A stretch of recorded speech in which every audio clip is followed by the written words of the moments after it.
a very good sequence of presenters. It's going to be really hard for me to continue, and this is going to be slightly different, and I'll try to talk about the same issues but in different ways. Thank you for coming.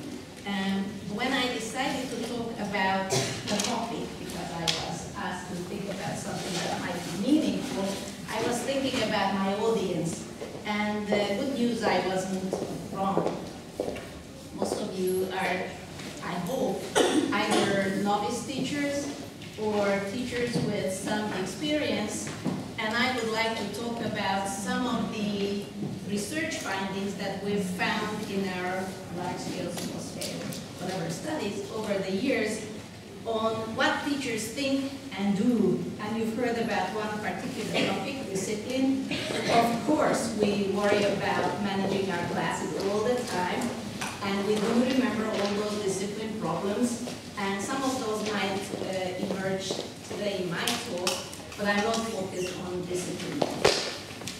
I will go on 3 studies. 2 are large-scale empirical investigations. One draws on teaching languages for specific purposes in Hungarian vocational and comprehensive schools.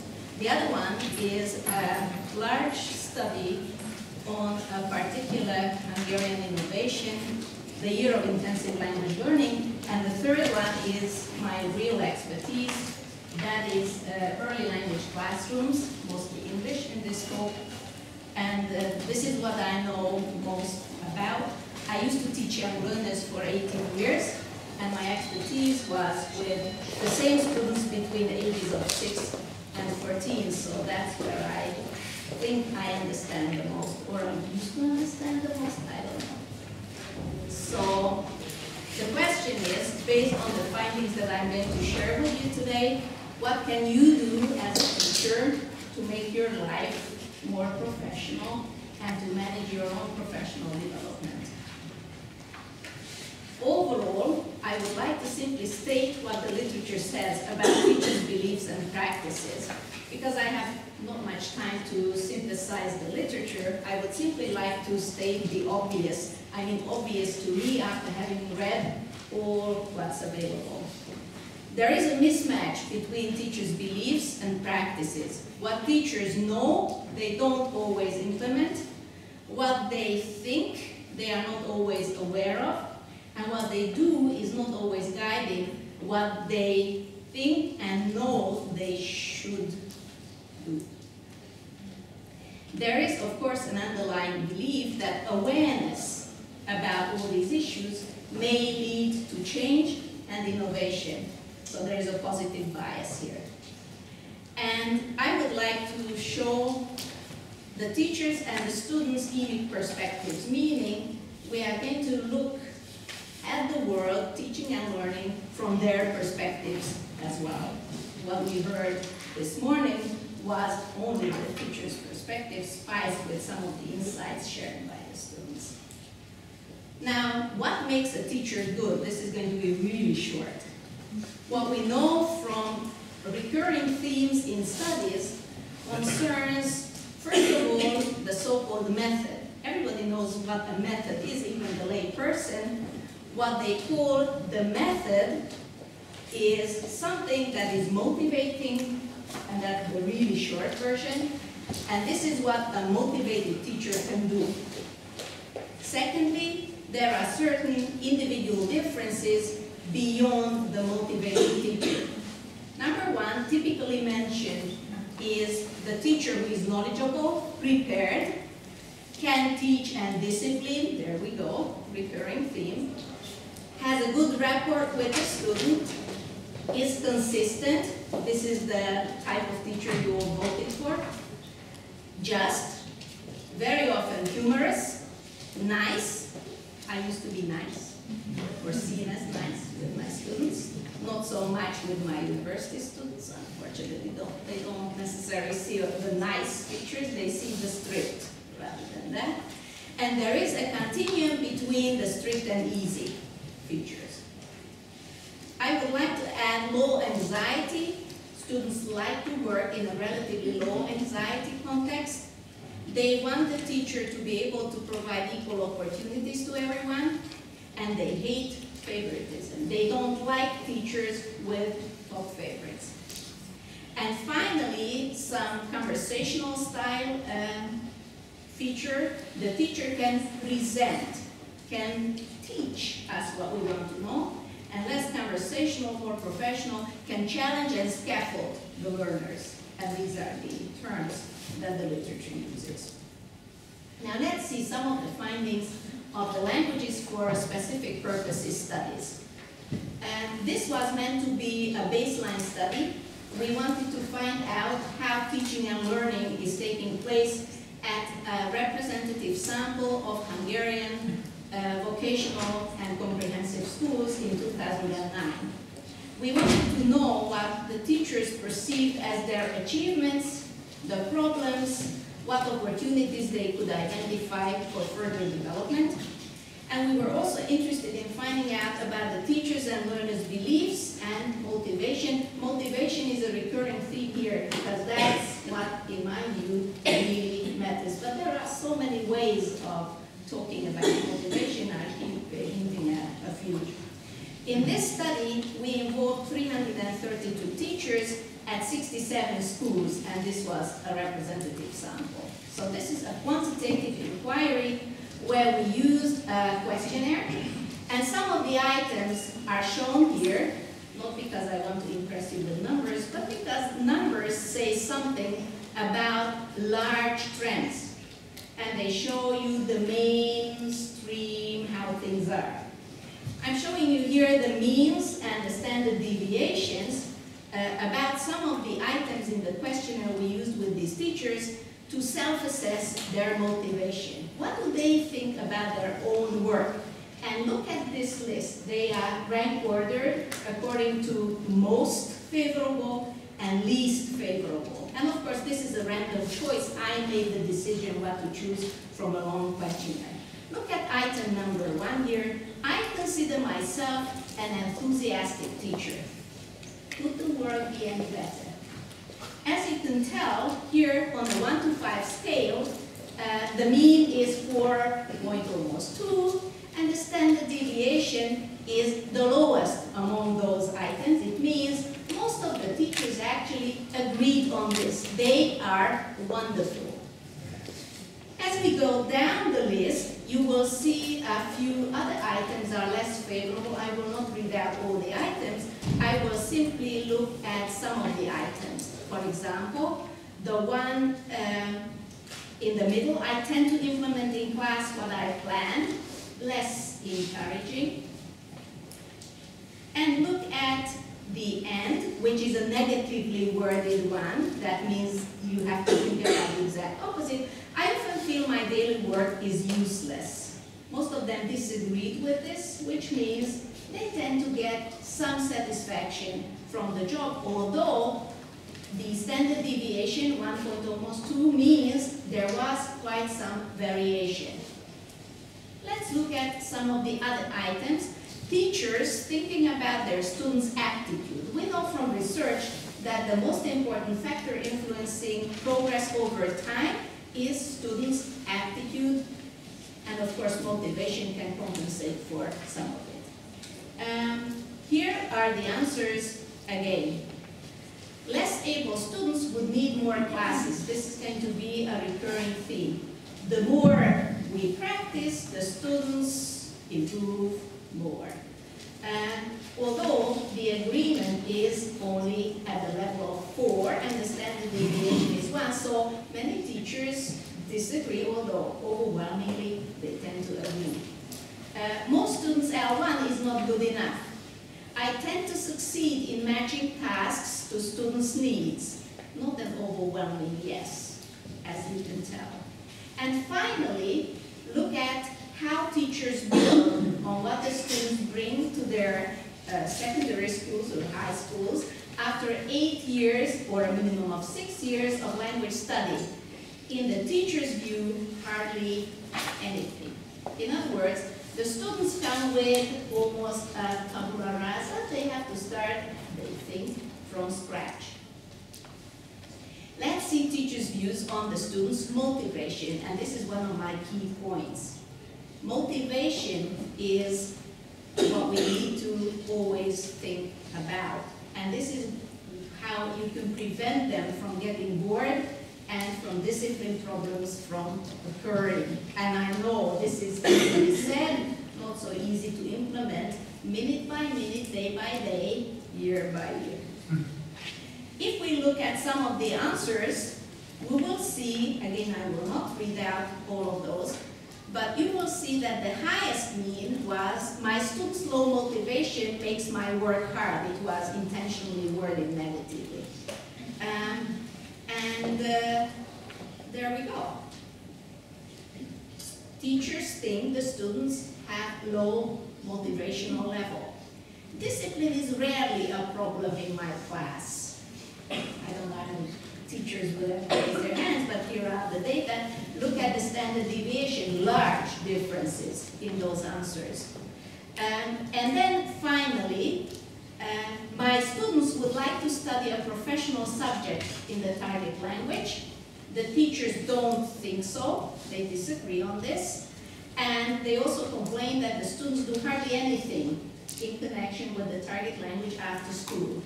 Now, who should encourage them? Teachers' views on languages for specific purposes. The teachers who think the students do well are the majority. Here is 4.1. However, they do not think, look at the last item, they do not think that the students would be able to learn a subject in the target language, and they don't have very high hopes about this whole business of boosting their students' foreign language proficiency through the profession, through the subject domain. Now this is a big hiccup here because the world is moving in the direction of away from the typical traditional foreign language curriculum. Most importantly because the more students start early, the more boring it becomes to talk about their hobbies every single year. Not to say a word about those Christmas presents. Now let's move on and see a short summary of the findings. The teacher's wishes and main challenges are listed here. They want to teach groups with the same ability students. They would like more motivated students, but they want them to arrive motivated and maintain their motivation in their classes all the time. They would like more able students. If the students are not so able, their job is more difficult. The main challenges, there we go, they coincide, are the unmotivated students, their low aptitude, and mixed ability groups. So life would be so easy for teachers if all these things were different. In other words, if students came in sizes and at the appropriate level of motivation. Even more interestingly, for the vast majority of these teachers, languages for specific purposes equals only special vocabulary, no more. And teachers tend to blame the students. We know this from the answers to the open questions as well as from the above data. So let's look at the students' perspective, their email perspective, their motivation, and their views on languages for specific purposes. So far I haven't mentioned the competition between German and English, but one of the main findings, and this is consistent in any study where we collect data about different languages, students want to study English more than German. It's a fact of life. Foreign language classes are often boring and more often than not. How much languages for specific purposes would they like to study? Do you study? This is the baseline.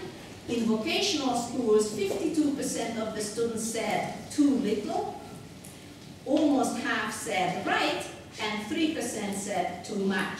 In the comprehensive schools, where the more able and more motivated students go, too little, 71%, 28% said just right, and 1% said only too much. In other words, teachers do not challenge the students. They underestimate what they want and what they think they could and would want to do. The majority of the students want languages for specific purposes. So the summary is, in this particular study, teachers tended to believe that there is a certain threshold for specific purposes language teaching. Before you are proficient, you are not supposed to start learning something for specific purposes. In other words, you are not yet to go into what may be more motivating before you have suffered through all the chores we all had to once upon a time. Languages for specific purposes are taught only in 38% of the schools involved in the study as after the school living examination, like the icing sugar, the reward you can get once you have suffered through everything else, which is obviously not motivating for the students. They underestimate the students. The sole source of problems is in the students. They tend to be unaware of their own role as responsible for students' motivation. They do not involve or ask their students, and obviously they need help to develop in all these domains. Now let's look at the students. They find languages for specific purposes both intrinsically by themselves, those areas, as well as instrumentally more motivating. They see a reason why they would have access to languages for specific purposes. They do want this kind of language, and they want English more than German. Now let's shift our focus to another large-scale study, the Year of Intensive Language Learning, and I'll cut the findings slightly shorter. The aims of this particular large-scale study, conducted on a representative sample of schools and students, was to find out to what extent the original aims of the project were achieved. The aims included for students to become motivated and autonomous language learners, very romantic, pass an advanced level school living examination, a proficiency exam, even more romantic, and finally to offer disadvantaged learners an opportunity to achieve the proficiency otherwise not available to them. This turned out to be the most romantic aim we set for this. The participants were representative samples, and in this particular study I'm going to cite 1,079 students participated, and their 320 teachers gave answers to our questions in questionnaires with closed and open items. These were administered on the internet, and we also did some follow-up focus interviews with the teachers as well as with the students. So let's see some of the findings. Let's see what the teachers think. Here I didn't give you the standard deviations, and I only realized this morning, so what can I say? These are just a few of the items ranked ordered according to the highest and the lowest because I had to make a choice. The teachers tend to think that they have enough time for the tasks in this particular program, which I forgot to mention. The students can study the target language in 11 to 18 classes a year in a separate year devoted to languages only, with a little bit of mathematics and Hungarian on top, but minor. The students seem to be highly motivated because they consider language proficiency important. The teachers think they can tailor the tasks to the students' abilities, and here the endorsement is at the level of 4.12. The groups are supportive of one another. I managed to motivate most of my students, only 4. There are already hiccups here. School living examination motivates the students. This is the external, the typical instrumental motive. The students' proficiency develops at a high rate. Not all of the teachers think so. Think about the 11 to 18 hours a week. And finally, my students learn how to learn a language. This is about autonomy. My less able students also develop a lot, even less encouraging results. And finally, it's exactly the same item, but worded slightly differently. It's not a problem to achieve good levels in so many hours. In other words, there are problems despite the enormous amount of time devoted to language learning. So the main challenges in the teacher's views include the following 10. The mixed ability groups, they would like to teach the same type of student in the same groups. After the examination, the students lose their motivation. In other words, if I cannot motivate my students, and for a while the external motive works, it's achieved, I should step in and be more motivating. It's a challenge. I understand why. The students are simply hard to motivate. In other words, they don't know how to do it. They don't understand what the construct of motivation is about and what kind of role they could help in boosting students' motivation. There is a decline after the year of intensive language learning because there are fewer classes. They don't know how to adjust to the new situation. During the year of intensive language learning, they forget how to study other subjects. This is way beyond the language learning framework, which was not expected. This is a challenge in methodology because of so many classes. What worked in just a few classes, I have to vary my practice a lot more. It is tiring, both for teachers and for students. So there seems to be a certain limit beyond which it becomes a little tiresome. Hard to make students catch up with their groups. In other words, teachers find it difficult to distinguish the tasks and gear them to the students' needs within the same group.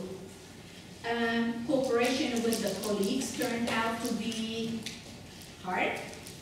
And what they want is filter out the students at the beginning so that their life is easier during the year. They want streaming and filter examinations.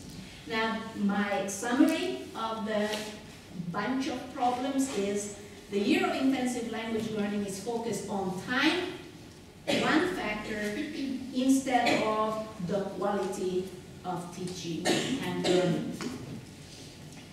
And now let me move on to a third topic, and this is classroom research on early language teaching and learning. And if there is one really prominent topic in applied linguistics and at conferences today, interestingly, this is it. Who would have thought so almost 35 years ago when I started out, and everybody in the applied linguistics community was asking me, why, young learners, can't you find a real topic? And here we go, it's a real topic. So I would like to go on by using some examples, some classroom observation projects where we used observations and follow-up interviews with teachers who teach children between the ages of 6 to 14. And another project, which is my most recent study, on piloting diagnostic tests, and these are combined with case studies as well as large-scale testing. I'll give you some examples. I translated them and then I thought maybe it was a stupid idea, but I'm so grateful there are people who don't speak Hungarian in the audience. Now I have a good reason to have everything translated into English. So everything in italics was in Hungarian. So I am going to show you some examples from teachers' classroom practices using the language or languages or languaging, if you like, while teaching. So this is how they teach, for example, 8-year-olds. And the teacher says, close your, and whatever is in italics was in Hungarian. Close your book and open your exercise book. Your exercise book. Your exercise book. Everything is closed, only your exercise books. Only the exercise book is open, children, only the exercise book. Cover your writing, take a pencil, cover your writing. Next, a memory game to refresh you. I will say 5 pieces of words. Please cover writing everywhere your pencil is put down, and then I'm asking you to please write down these 5 words correctly from memory. I will tell you only once. I'm going to say them only once. Photo, pet, hamster, favorite, and car. Mind you, these are all unrelated items. And the instruction is as long as you can see, and you don't need a degree to decide that there is more Hungarian than English. And you can also tell, without going into discourse analysis, how the two languages and the messages differ in one language and the other. And you don't need a lot of understanding of classroom methodology to find a better way of giving the students this task. For example, by giving an example. Second example, if there is a top favorite from my classroom research, this is it, and the most negative one too. This is a teacher teaching age 8 students who starts the class by saying this. Today we'll continue countables and uncountables. If you say there is some rice in a jar, is it countable or uncountable? I'm not so much worried about this teacher's belief system. Actually, she graduated from our program, and we never ever endorsed teaching 8-year-olds countables and uncountables or anything in between. But this teacher has no idea that this age group looks at rice as countable. Why not?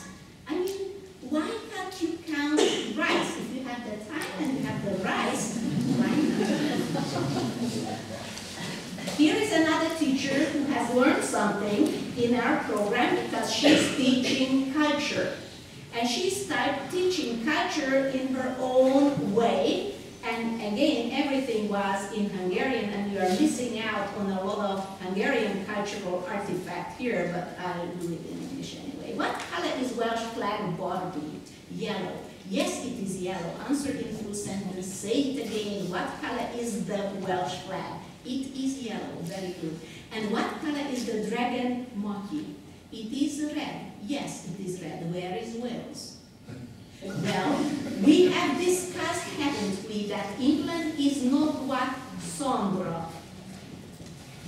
Great Britain. Yes, what is the capital of Wales? Roland, Cardiff. Okay, Cardiff. Do you remember I told you about St. George who fought dragons? Do you remember? Next one. This is a teacher, our student, who is teaching the hungry little caterpillar. If you want a real cute story, that's one of those. This teacher also knows that she should use the picture book for reference. And she's teaching second graders, 7-year-old children. She even sat them on the carpet because this is what she heard in class. It's better to have a relaxed atmosphere, age-appropriate setting, and so on and so forth. And this is how she's trying to make meaning with these young children. She sticks the picture on the board, and the first visual support is a green egg on green leaf. What is this? Is this a ball? Ball? Ball? What is a ball? Stood in Hungarian, labda. Is it a ball? No, because the students know if she asks back, the answer is no. Is it a little ball? No, yes. They are divided. Because what did I ask, Christy? If there is a hole in it. No. If it was a small bowl, and you said what? No. Because they know that the answer should be yes or no, and now it seems like no is more appropriate. Is it an egg? What is it? Egg. What could it be? Children creatively guess. Leaf, large, small, drop of water. Egg. Is it an egg? Yes. Some still think no. Yes, it's a small white egg. Small white egg. Small egg. Small white. White. Small white egg. Aha. It is a small white egg on a green leaf. And the students repeat, big leaf in Hungarian. And this is how they go on. The teacher has only one problem. She doesn't understand how to ask the students a question that they can then answer. And whatever the students provide in Hungarian, she fails to draw on the L1 input given by the students, and she has only one framework, her own. So her reference of framework is my own thinking, telling them something in English which I think they should understand from the way I'm doing it, and I cannot figure out why they don't. And what they are saying to me, I fail to integrate because I don't see how they think. I can only think in terms of my own thinking.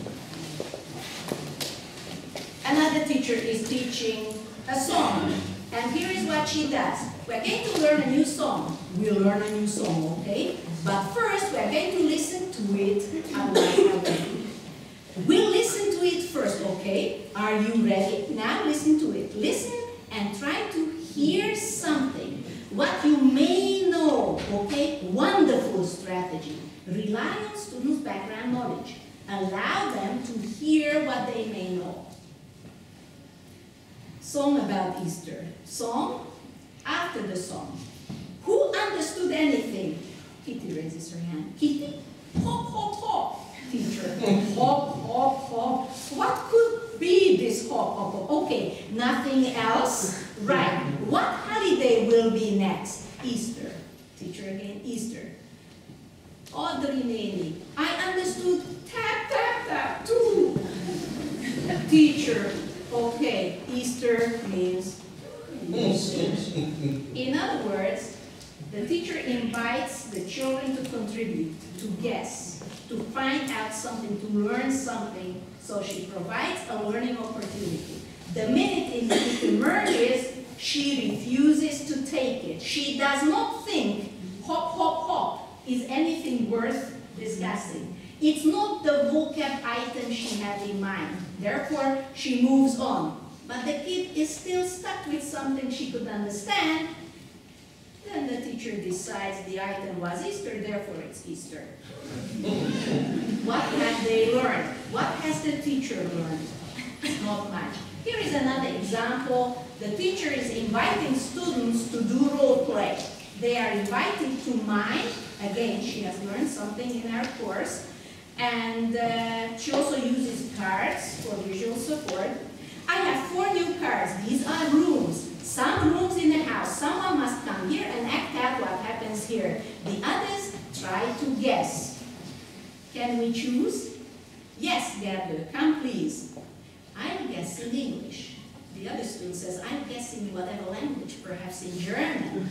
Now this is what we call metacognition going. You see, the students even reflect on what language they will use, and I think this is also a gentle guess at the teacher's language use, as you will see. Stand like this. Can you do, what can you do there? Because there is a card in front of the student. The boy is switching buttons of the remote control. In which room do you do this? The students are whining, very motivated to give the answer. Marty says, TV. TV room? What room is that? Do you have a separate TV room at home? We don't. Living room is a separate TV room. Did you say living room? Yes. But you should not say it in Hungarian, says another student. Teacher. But how would he know it? We are learning it now. This is the living room, showing the card. And the students are not quite so interested in what she thinks they should be learning. My turn. This is the living room. Everybody, living room. Living room. 2 more times than the next room. In other words, again, here we have a long conversation in Hungarian, and the teacher again misses the learning opportunity, what the students offer, and what she could then take, and that would lead to a next item in the class. And here is one which I borrowed from my own teaching background once upon a time, a long time ago, when I was showing the kids the 3 billy goats graph, if anybody is familiar, and I was showing them the pictures one by one, and they were commenting on what I was doing, and this is how I used their feedback.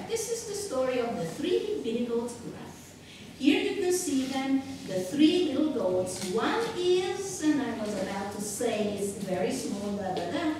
The white one is the girl, said one of the girls. And I said, these are all boys. There is no girl in this book. These are three big goats, three boys like Barry, Tamás, and Feli, who were actually sitting there. But it has no horns. Background knowledge, biology, a male goat, significant indication. That's right, because the white goat is a baby goat, okay? This white billy goat is a little goat, a baby goat. Still small, but a pity it's a boy, said another kid. And I said, I'm sorry, in this story there are 3 billy goats. Is that a problem? And they said, no.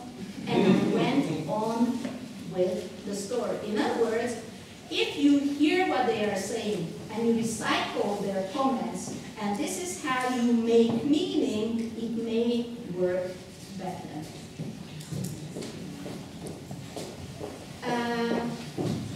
Let's give the case study then.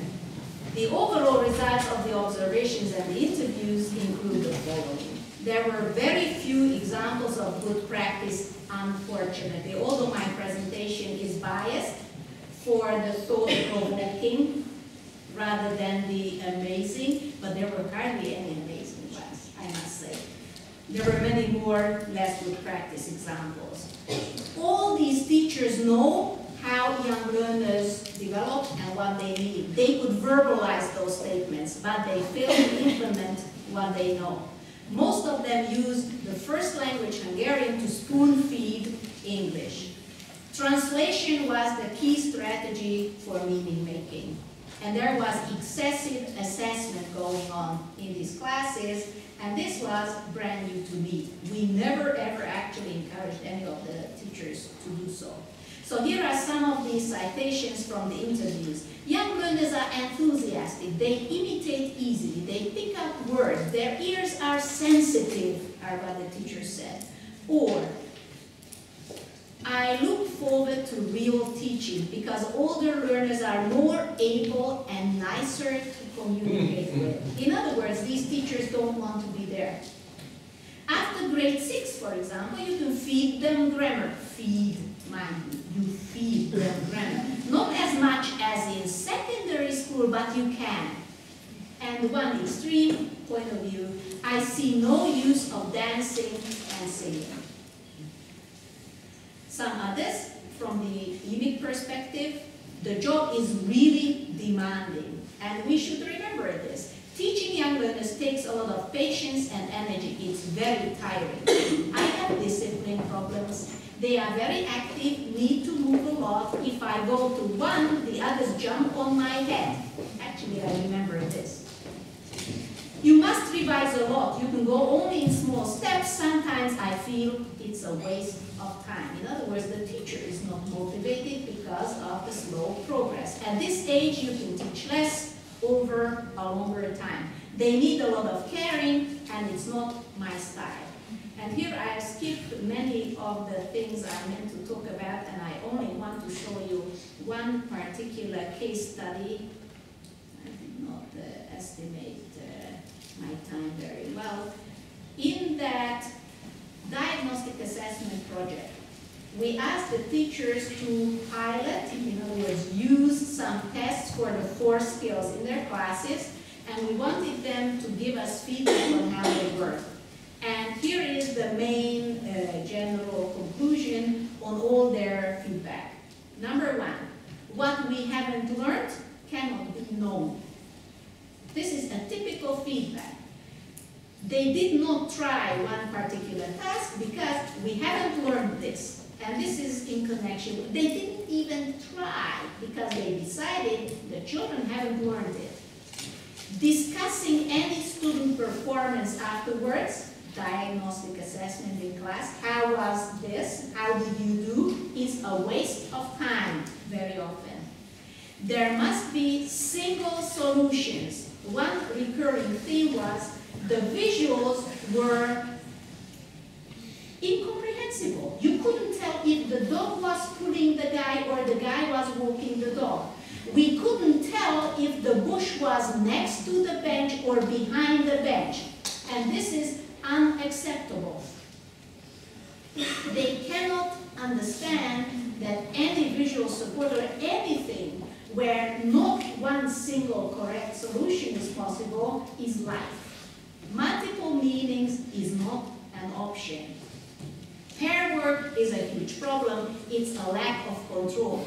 Peer and self-evaluation does not work. It doesn't work. Forget about it. Knowing English means knowing the vocabulary and the grammar rules. And even worse, several teachers said this task was not good because the students could guess. Now, if there is something you learn from this presentation, the best thing we can teach our students is how to guess. If a teacher sees a feature in a task as a drawback because the students would guess without actually knowing, because I taught this is pretty sad. And finally, here is a case study of a teacher's views and practice. This is a teacher reflecting on the oral tasks. In the oral tasks, the students were given the tasks in pairs, and they were supposed to take turns. And the idea was for them to practice English. Here is what one of the teachers said. In oral tasks, students were so nice to each other, and I got so nice warm inside when I read this part. They wanted to help each other. I told them that this was not about helping your classmate. If he could say it, it was okay. If he could not, then continue with the next one. And this is a teacher today who has had all the education that we could provide. Or allowing them to assess themselves, that's not a good idea. Or I had to make sure and convince the students not to overcomplicate picture descriptions, so they should use this structure. This is a man who does this and that, and this is where they should stop. And I know this is where I should stop, so I will not continue with my examples and further ideas, but the summary is this, and I will show you the final slide. We know what kind of factors contribute to students' language development, and here is the list. We know students' individual differences, including their age, aptitude, motivation, and so on and so forth, I've listed in my slide. We know what makes them develop is teachers' competencies, their so-called methodology, motivation, beliefs.